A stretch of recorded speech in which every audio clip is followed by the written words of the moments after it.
আসসালামু আলাইকুম রহমতুল্লাহ বরকাত। আমাদের প্রিয় নবী হযরত মুহাম্মদ সাল্লাল্লাহু আলাইহি সাল্লামের সন্তান ফাতেমা রাদিয়াল্লাহু তাআলার মৃত্যুর দিনের ঘটনা। হযরত আলী রাদিয়াল্লাহু তাআলা ফজরের সালাত আদায় করার জন্য মসজিদে চলে গেলেন। এদিকে ফাতেমা রাদিয়াল্লাহু তাআলার গায়ে প্রচন্ড জ্বর। এই জ্বর নিয়েও সে ঘরের সমস্ত কাজকর্মগুলো সেরে ফেললেন।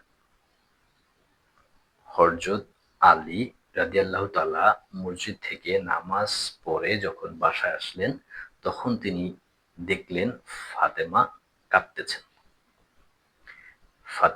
ফাতেমাকে আলী রাদিয়াল্লাহু তাআলা জিজ্ঞাসা করলেন, "ও ফাতেমা, তুমি কেন কাঁদতেছো?"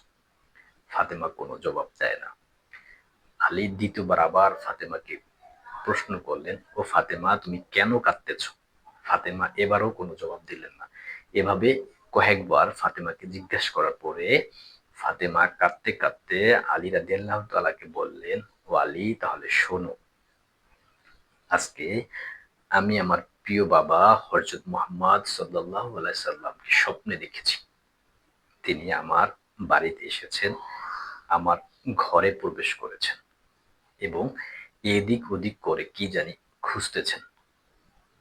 যখন সে চলে যাচ্ছেন, তখন আমি তার পিছনে পিছনে গিয়ে ডাক দিলাম, ও আব্বাজান হযরত মুহাম্মদ সাল্লাল্লাহু আলাইহি সাল্লাম, আপনি কি খুঁজতেছেন?" তখন জবাবে আমার বাবা হযরত মুহাম্মদ সাল্লাল্লাহু আলাইহি সাল্লাম বললেন, "ও ফাতেমা, আমি তো তোমাকেই খুঁজতেছি। তোমার কাছেই এসেছি। আমি তোমাকে নিয়ে যাওয়ার জন্য এসেছি।"